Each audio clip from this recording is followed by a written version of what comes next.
The Red Dirt D&D podcast is brought to you by Pro Laser Cuts. The Oklahoma company provides pre-made and customizable design laser cut dice towers, tokens, and more, developed by a gamer for gamers, and now available to enhance your tabletop game.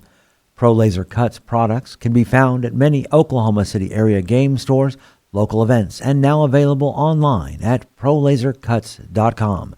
That's laser and cuts with a Z, Pro Laser Cuts. And by SD Way Gaming, where dice goblins unite. Our friends at SD Way Gaming celebrate the beautiful dice players handpick for their games and splendor. SD Way Gaming has expanded to include many tabletop gaming varieties, accessories, and similar fun necessities to include a service for your dice addiction.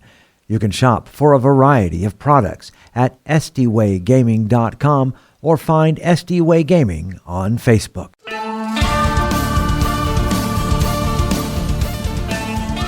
Welcome to Red Dirt D&D. I'm Michael Cross, and I play Gaz, an orc barbarian, sworn protector of the Caliban frontier.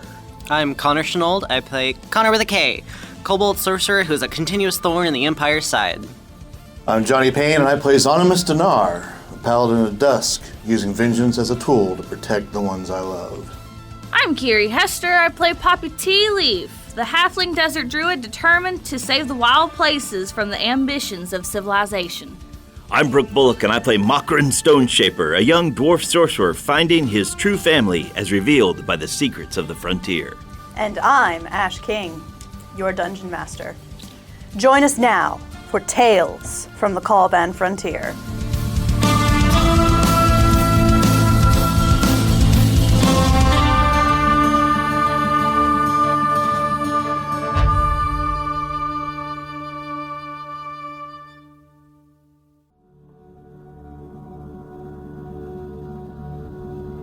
Sitting in the comforting environment of Jasper Smithson's home and workshop, you all have had a good run of it, testing out the new skyship that Eopix and Jasper have been working on, that they seem to be planning to entrust to you all, to give you a reliable transport to get you far, far to the west.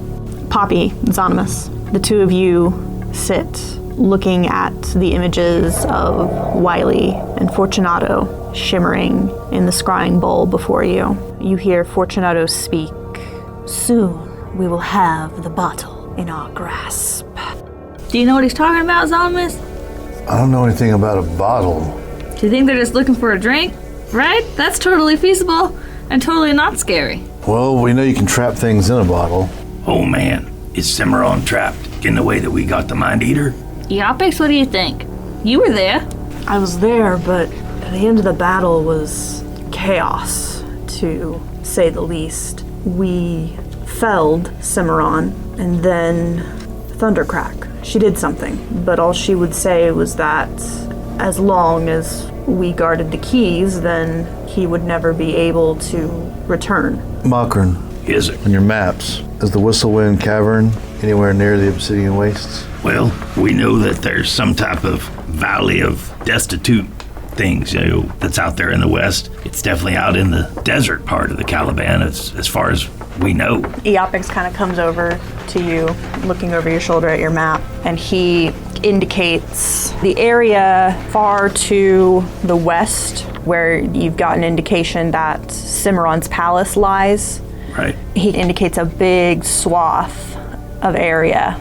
That is what is now known as the Obsidian Wastes. The sand there is black as night, and there is much volcanic glass that cuts into the flesh. That is where the last of the battles against the Empire was fought, and the heat of the flames coming from many of Cimarron's warriors was what created the wastes. An old friend, where on this map is the Whistlewind Caverns? The Whistlewind Caverns would be not quite 200 miles away from the wastes, here to the southeast.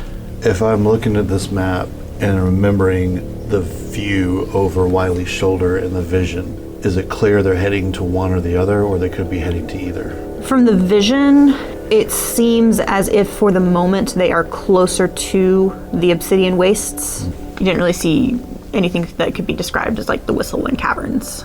How accurate was their circle on their map in the war room in the Mesa? Yeah. Pretty accurate. Konnor? Anonymous? Thundercrack, it's been said that she's on this plane and she watches over us. We think that maybe even in the beginning, when we all first met up, we saw a glimpse of her on that train in one form or another.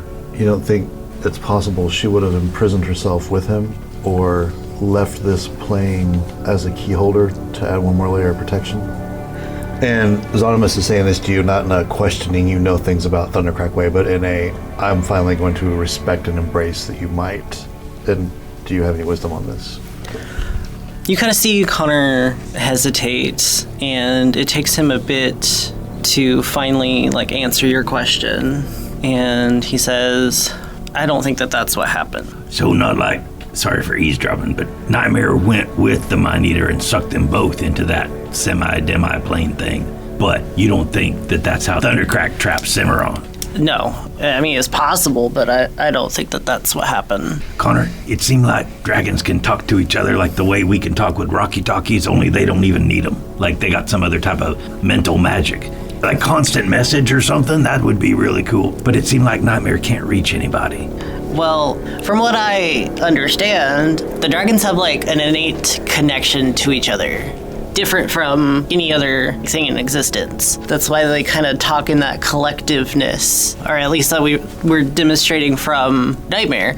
And from what I've heard, there's not a lot of dragons anymore, so that might be why he's not connected with them anymore, or able to feel them like he was talking about. Also, when he left 6,000 years ago, the dragons were numerous and all over, and now no one has heard from them for thousands of years. So maybe we actually need to find someone who might know what this bottle is. I think my biggest question is the bottle a weapon that they want to use, or a weapon they want to keep away from others? Well, let's keep thinking back to everything we know. Fortunato is called Wiley, Your Highness.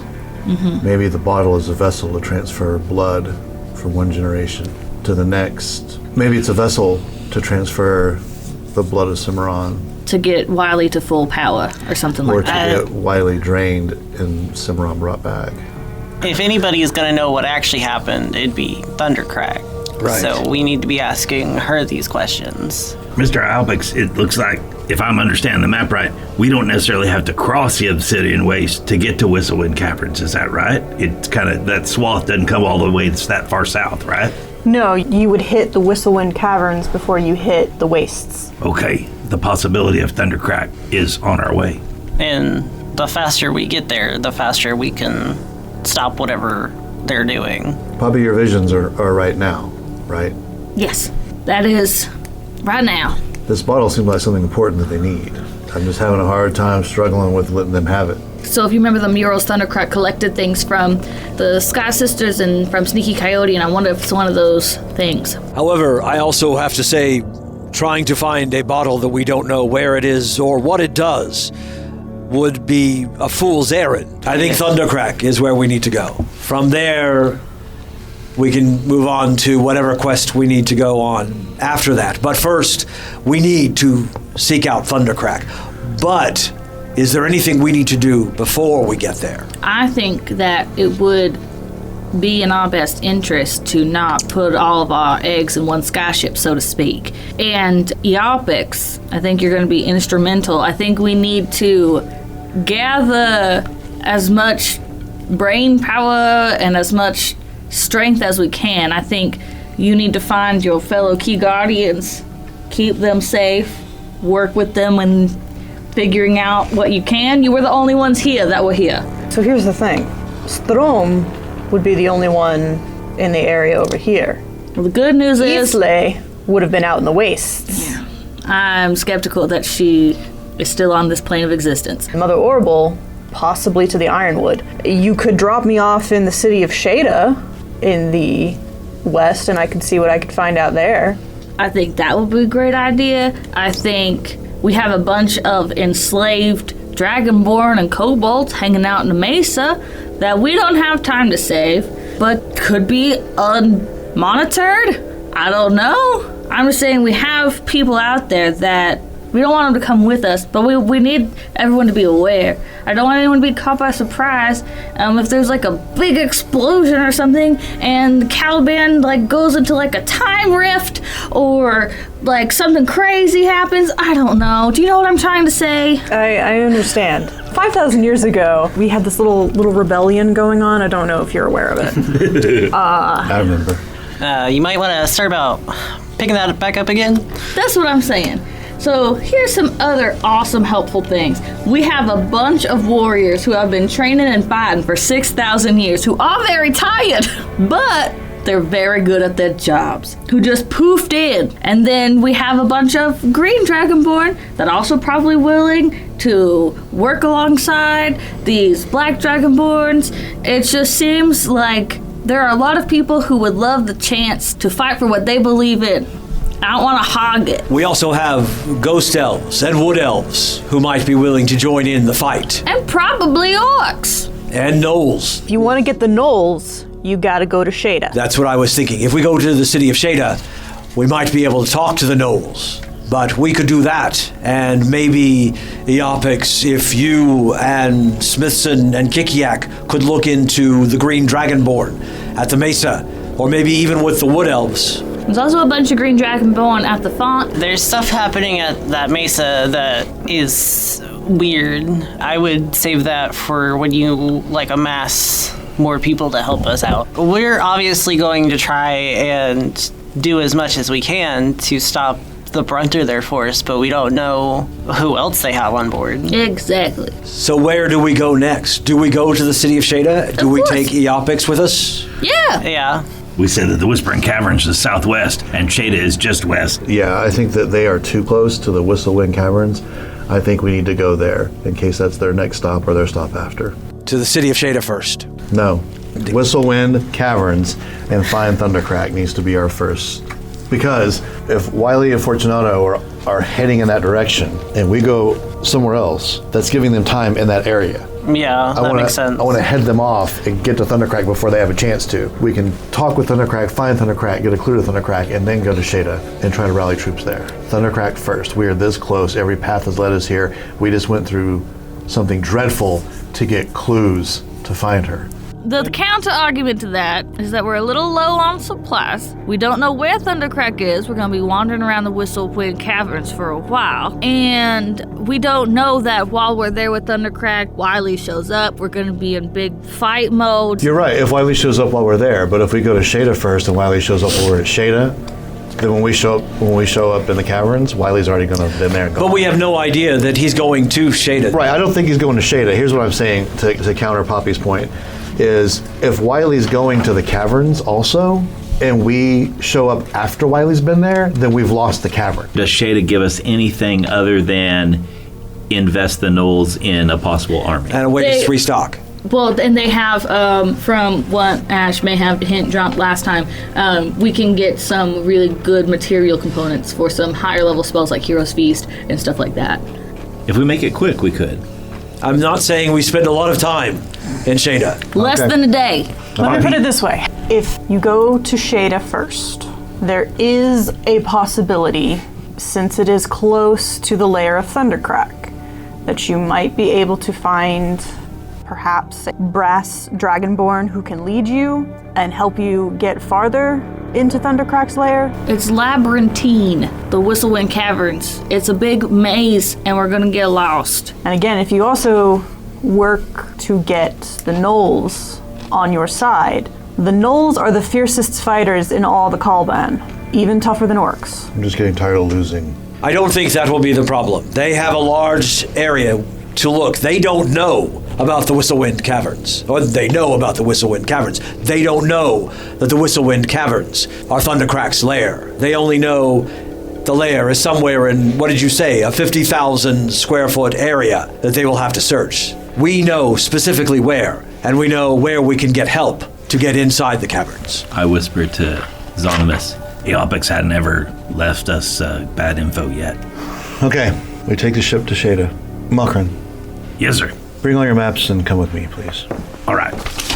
For a wise and benevolent DM, I'm going to think real hard about that leather map on the table in the war room. Moran, you remember that map in the war room? Well, yeah. The detail that was drawn into that map. And on the maps that you have, I'm going to point to the pillars. Remember how these were drawn? Yeah. Remember how they're called the pillars? Right. Look at them. Why aren't they called the candlesticks? Because pillars imply it's holding But something. look at them, though. They could also be 3 large candlesticks. Do you see anything on this map? Do you remember anything from the map in the war room that might remind you of a bottle? Oh, Zonimus, that's genius. Maybe a bottle-shaped cavern, a bottle laying on its side. I'll pull a bottle out of my bag and lay it on the map and then lay it over. This could be that mouth opening. This could be where it gets bigger. A wise and benevolent DM. Wise and benevolent DM says, this is a stretch. Well then, I say we pack up and head to the city of Shada. Is Eopix going with us, too? That is a question for Eopix. There is some things that need to be done here. However, we could use your help if you know of the city of Shada well. I've been there a time or two. Recently? And I kind of smirk.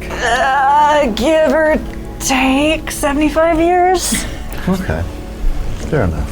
So, Mr. Smithson, would it be all right if we stayed here the night? Oh, of course, boy. Yes. No, I'm not about to turn out some friends. No. Y'all get your sleeping bags and we'll get dinner going. And Mr. Smithson, sir, I've been meaning to ask you the next time that we came around here, do you have any, goes on, my type of face, but tinted glass? The sun hurts my eyes. let me see what I can scrounge up, boy. Thank you. I'm not meant for the sun. Dusk and dawn are fine. Sun, beaming down, no. I give Konnor a big clap on the back, laugh. Mr. Smithson, another thing that I remember once I knew an artificer who had the ability to make tools that could be used, especially instruments that could hold many different things. Oh, bag of holding. Boy, that's one of the first tricks an artificer learns. If you had one that we could use to hold all of our things, since we will not have horses anymore. Another question. Can our horses stay here? Yeah, we hadn't really talked about that part yet. Actually, at this point, Eopix is just well, if you're worried about the horses, I can have Whirlwind lead them wherever you need them to go. He's smart like that, and I can go with you. Would we leave you there in Shada while we look for the lair of Thundercrack? How would you get back, or should we just make sure to stop back by? I was thinking if we take Whirlwind with us, you could get back. Whirlwind can fly. I'm sure he knows where Shada is. He could come by, right? So, I say that we load up our ship and head that way. Yes. Yes. Let's go.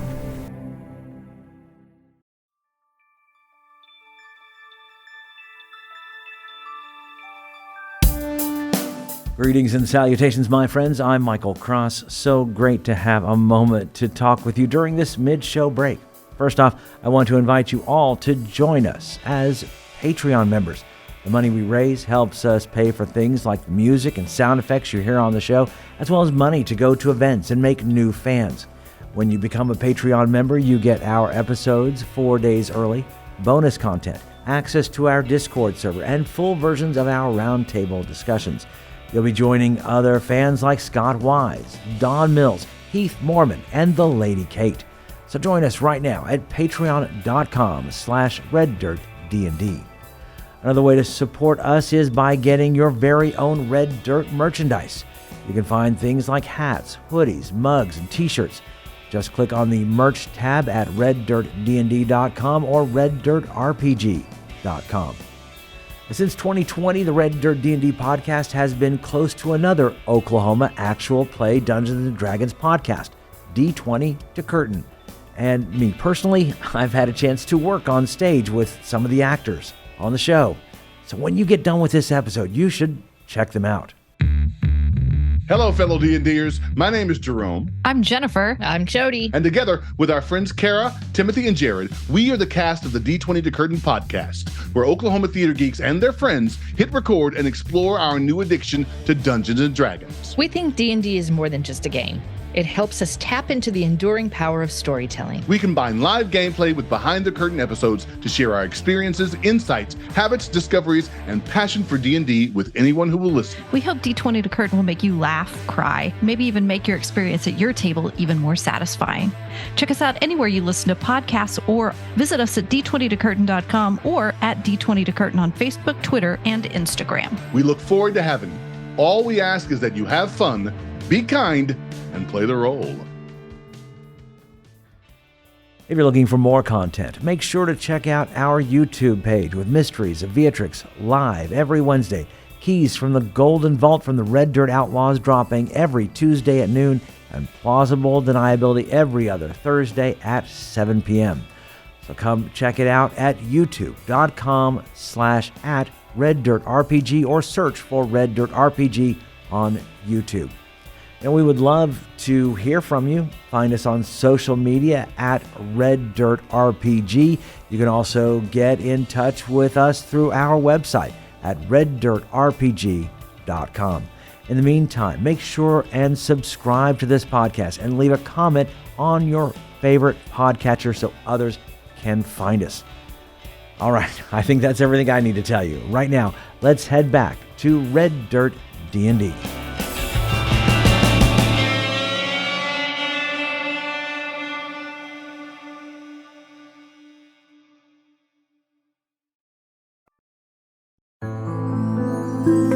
You take the night to rest.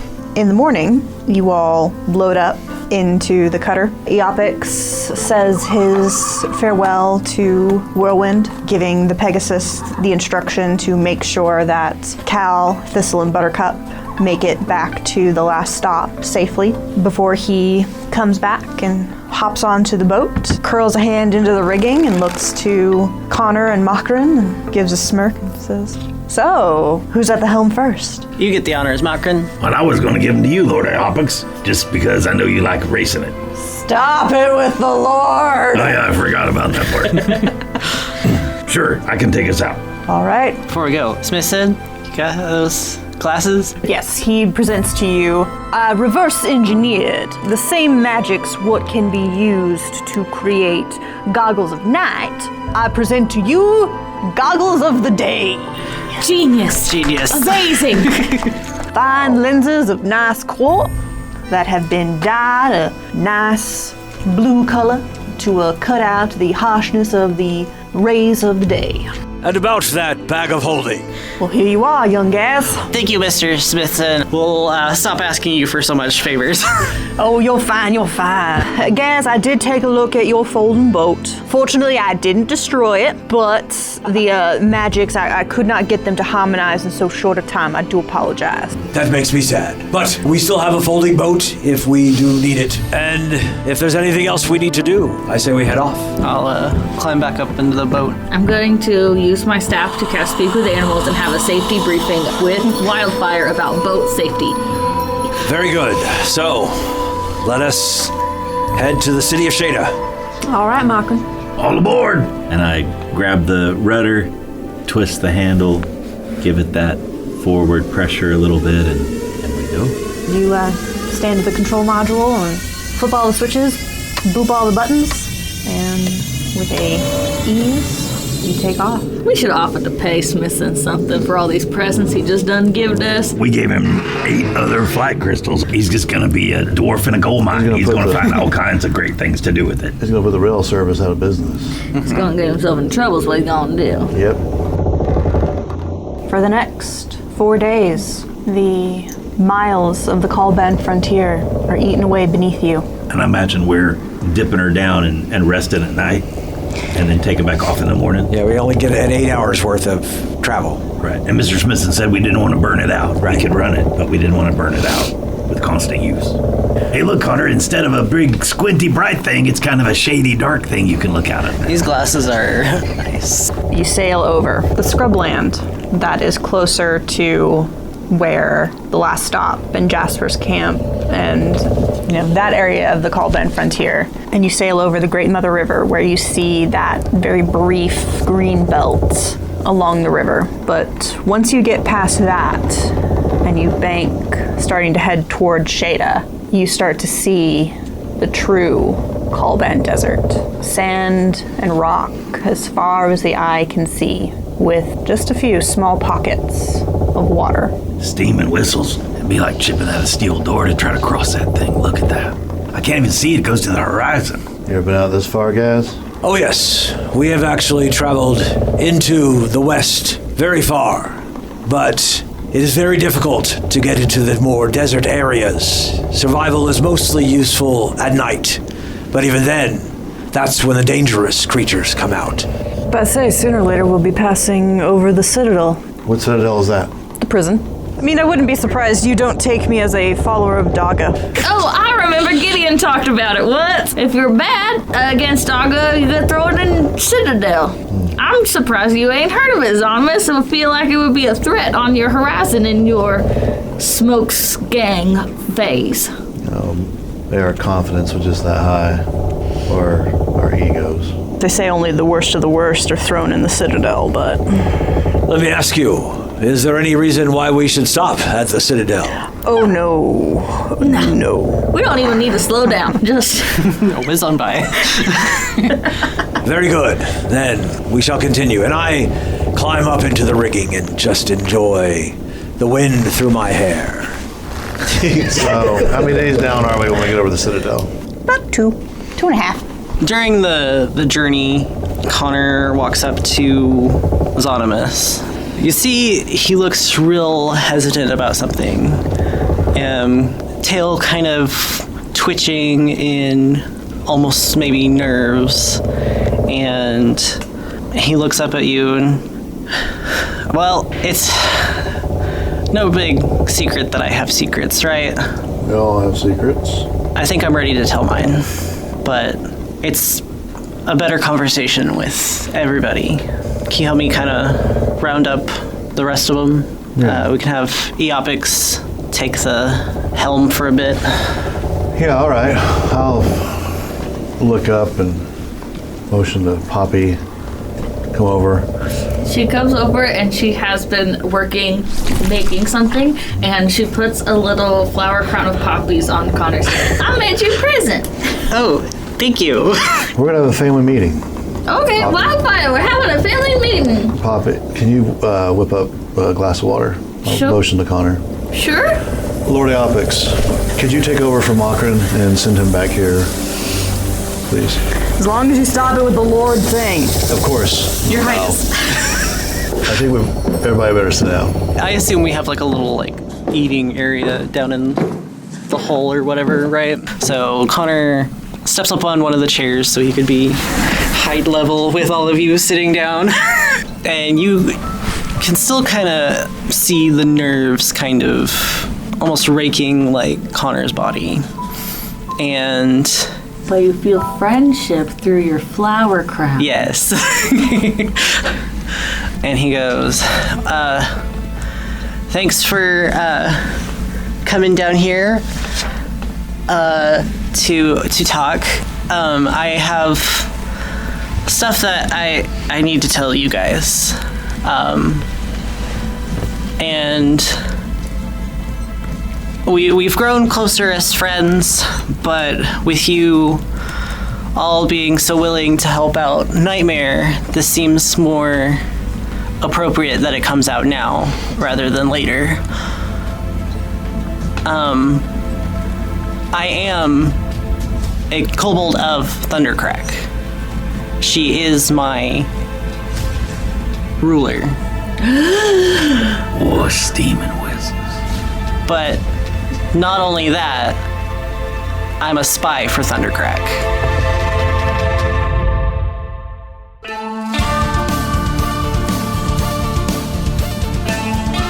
Red Dirt D&D, Tales from the Caliban Frontier is Ash King as our Dungeon Master, Brooke Bullock as Mockran Stone Shaper, Johnny Payne as Zonomus Dinar, Kiri Hester as Poppy Tealeaf, Connor Shenold as Konnor the Kobold, and I'm Michael Cross as Gaz. Special thanks to our Silver Star Paladin patron, Shenanigans Unplugged.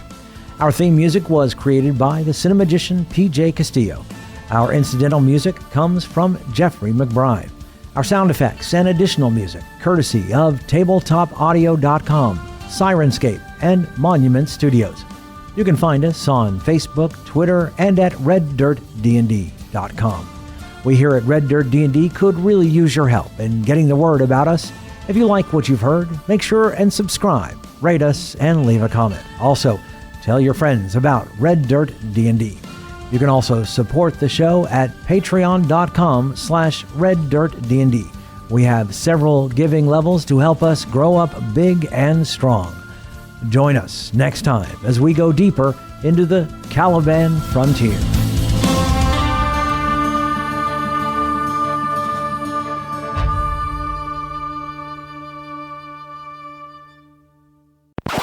Out of character. Is she in a bottle? Maybe she put herself there. Is she a genie in a bottle? Like Sam. And he goes into the pit with Lucifer.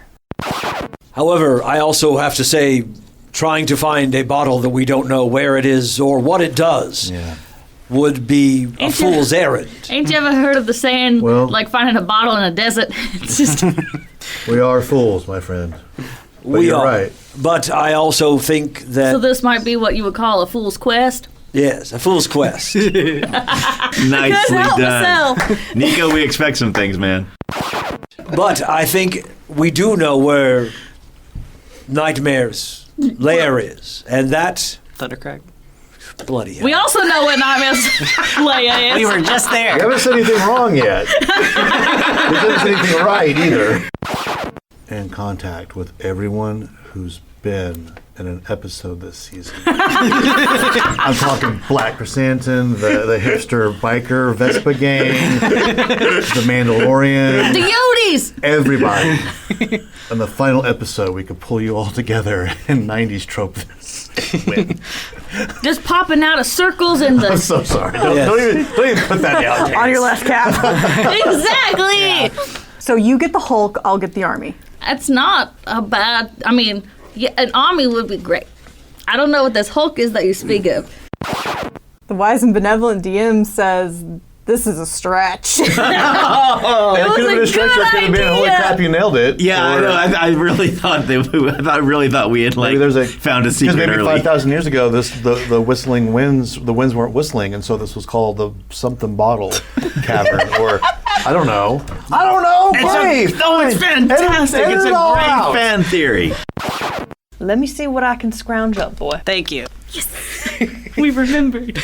Is that why you squinting all the time? Yeah. I just thought you had beady eyes. I mean, okay, that hurts a little. Here, It'd be okay if our NPC. horses stay here. Can you do everything for us? Is that... Can you go on this quest? Get the horses back to Venturas. They're the last stop. We're going to eat some pizza while the DM role plays everything for episodes. Side quest! Before we go, Smithson, you got those glasses? Did you work all night while we were resting? Yes, he did. You heard crashing and banging from the workshop all night. So instead of rose-colored glasses, you have violet-colored glasses. And about that bag of holding. Well, here you are, young Gaz. He just gives him a big tote bag. It's not really a bag of holding, it's just a big tote bag. But lots of pockets. Gas thinks it can hold all this stuff. Look at all the stuff it can hold. I'm going to use my staff to cast Speak with Animals and have a safety briefing with Wildfire about boat safety. We're going on a car ride. Yes. You can stick your head out the window, but you cannot jump out the window. Wee. The final lead. All the way down. Yeah. He's going to put the rail service out of business. He's going to get himself in trouble is what he's going to do. Yep. And He'll that's love tomorrow's every minute. problem. He'll love every minute of it. I'm sure somewhere down the line there's another ragtag group of 5 adventurers that can help him out. Catch more in campaign 2. Zipping my lip. Oh, look, more sand. I hate sand. What citadel is that? The prison. Sounds interesting. Let's keep going. Wait. Some of us is having a really hard time with there's everything. Let's just keep going. I mean, I wouldn't be surprised you don't take me as a follower of Daga. I now remember the Citadel, but that was Gideon that knew about the Citadel. Oh, I remember Gideon talked about it. What? It's the City of Dale. The City of Dell? Oh, it's in a different book. I've read that book series, though. It's nice. No, the Citadel. It's hard to do in this accent. Eopix and I are both posing as... Both your hairs just yes. flow. The two of you pose together as if you're on, a romance novel cover. Yeah. Moran, could you jostle the wheel? Push it open. Zonima stands behind Moran and goes, huh, and he goes, what? And turns real hard in the boat. Deck save! Sorry, thought that rock was a turtle. We haven't sang it this episode. I'm sailing away. Free to face the life that's ahead of me. You can't say that song without me having now sing the whole thing. So, I'm just like Cartman. I have to sing the entire song now. Okay. Spelljammer. This Yeah, I is the part, imagine we though. all kind of just get Gaz is working on this one Sudoku puzzle for all 4 days. He gets one square done and it's wrong. Acting. Hold on. It's hard, right?